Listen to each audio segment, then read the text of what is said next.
Taking a closer look now, a homeless encampment in Savannah just off to the side of a busy road is raising concerns throughout the community. WSAV's Tyler Carmona went to the encampment to learn what is being done about it. So right behind me and into these woods is a homeless encampment occupied by dozens of people. The issue is this encampment stands on private property and those occupying it are refusing to leave. The folks there are just absolutely terrified to walk down the street because they fear that they're going to have to deal with some of these folks that are staying out there.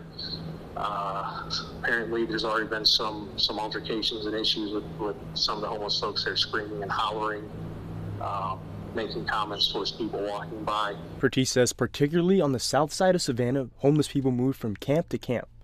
While this isn't a new issue, he says it was amplified after the homeless camp under the Truman Parkway on East President Street was cleared out back in October.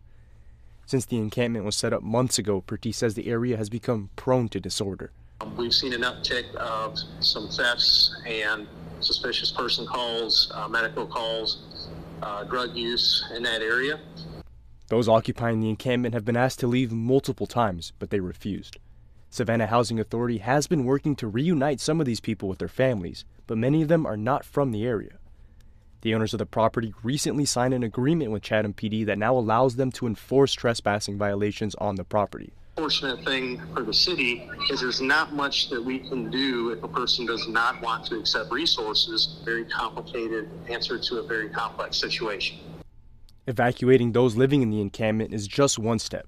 Purtee says he expects a lengthy process to take place when the city actually has to clear and clean out the encampment site. Because there's a massive cleanup that has to take place. There's drug paraphernalia, there's human waste, there's a lot of trash.